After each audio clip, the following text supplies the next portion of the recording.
Amahoro y'Imana abane namwe mwese dukunda mukurikira ibiganiro bya Ndaza Vuba TV. Imana yo mu ijuru ibaho umugisha kubwo kudahwema kubana natwe no kutwereka ko mudukunda. Imana ibagirire neza. Twiyemeje kuvuga ubutumwa mu buryo bwose bushoboka, mu nzira zose zishoboka, mu bushobozi buhari, nta guceceka. Icyampa ngo nawe wemere mega zawe ntizishirire mu mafilme, ntizishirire mu bindi bintu gusa, ahubwo mega zawe nazo zigira uruhare mu kwagura ubwami bw'Imana. Usharinga ibiganiro mbese mu buryo butandukanye. Ubutumwa bwiza ntabwo buzagera kure tudahagurutse ngo dukoreshe imbaraga zose ndetse n'uburyo bwose n'amahirwe yose duhabwa kugira ngo bubashe kugera kure. Imana rero ikugirire neza, kandi turasenga ngo Imana iduteze indi ntambwe tuve ku rwego rumwe tujye ku rundi.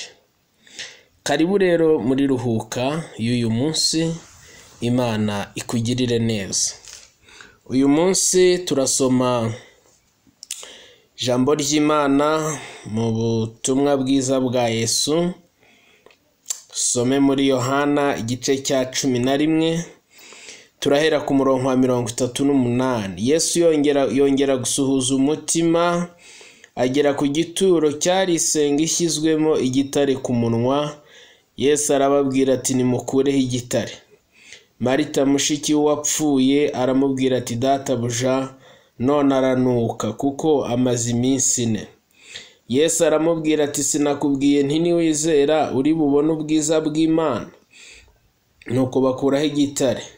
Yesu arararama aravuga ati data ndagushimiye kuko unyumvise.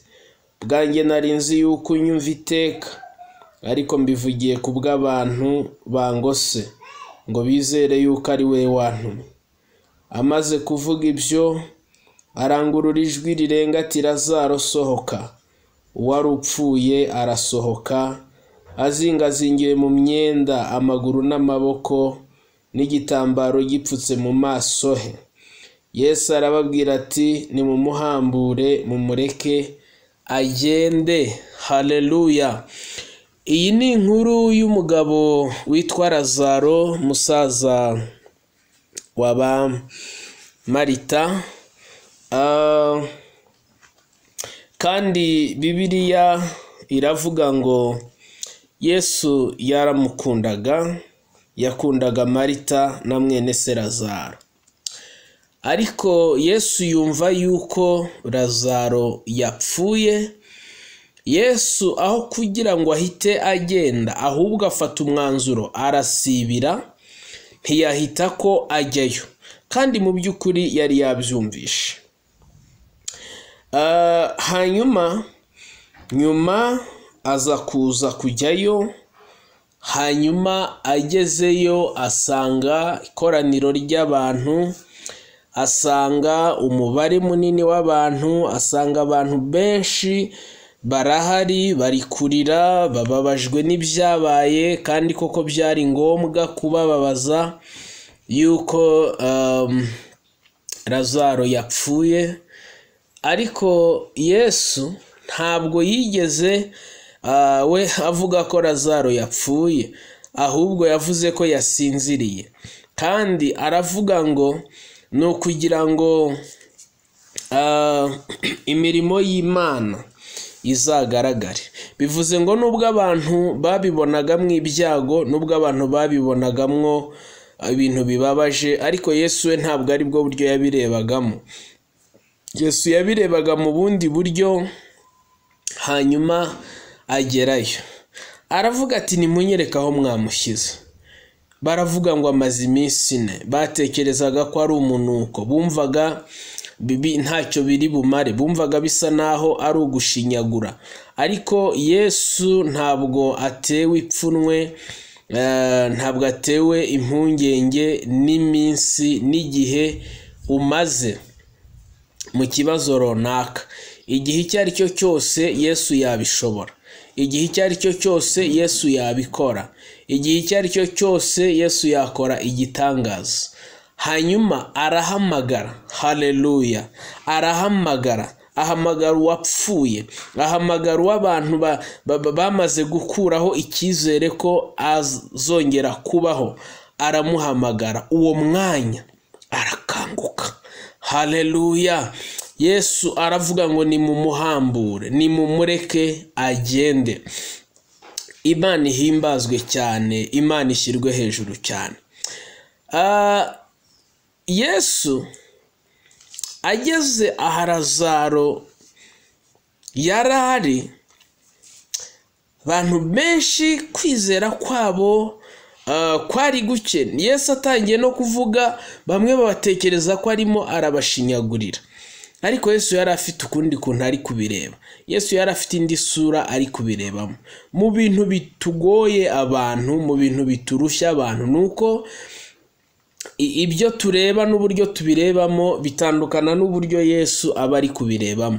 Yesu aba afite indi shusho arimo ararebamo ibintu. Meme n'abantu hari ukuntu batekereza, hari ukuntu bibeshya ku muntu, ariko Yesu afite indi shusho we arimo ararebamo uwo muntu. Nshuti y'Imana, muvandimwe, nta ngano y'ikibazo, nta hantu watinda Yesu atakuvana, nta bibazo watindamo Yesu adashobora kugukuramo, nta nzitane n'imwe Yesu adashobora kugucishamo. Yesu yabwiye Marita, aramubwira ngo se sinakubwiye ngo niwizera urabona ubwiza bw'Imana, haleluya, niwizera. Yesu ashimwe cyane.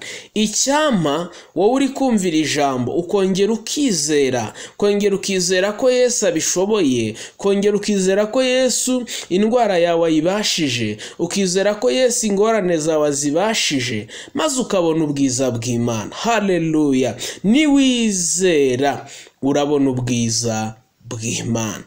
Yesu afite ukundi kuntu ari kubireba. Yesu ntakangwa nuko byanutse, Yesu ntakangwa nuko isazi zatumye, Yesu ntakangwa nuko byageze kuri social media, Yesu ntakangwa nuko byageze mu nkiko, haleluya. Yesu ntakangwa n'ibyemezo by'abaganga, Yesu ntakangwa n'amagambo abantu bari kuvuga, Yesu ntakangwa n'urusaku abantu bafite, Yesu ntakangwa n'amatangazo bakwandikiye, Yesu ntabwo akangwa n'igihe umaze mu kibazo, haleluya. Iyo ahageze biratungana. Hari umuririmbyi wavuze ngo sinzi ukuntu bigenza, ngo sinzi nuko bikora, ngo icyo nzi ni kimwe, ngo nukunyitaho, haleluya. Undi aravuga ngo haleluya, ngo hari ukuntu bikora, iyo utegetse biratungana. Niwizera urabona ubwiza bw'Imana, niwizera urabona imbaraga z'Imana, niwizera urabona igitangaza cy'Imana, niwizera urabona ibidasanzwe ku buzima bwawe, haleluya. Niwizera urinjira ahandi hantu hakomeye.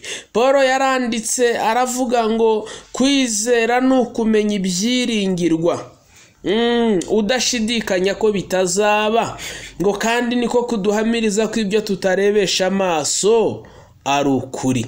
Ibyo tutarebesha amaso, iby'ibitekerezo byacu bidatekereza, haleluya, muri Yesu ibyo ni ukuri.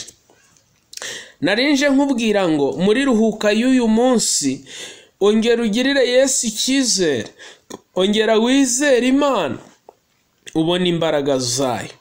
Binaniye abantu ariko ntibinaniye Imana, bicanze abantu ariko ntibicanze Imana, bigoye abantu ariko ntibigoye Imana, haleluya. Biratinze ku bantu ariko ntibitinze ku Mana.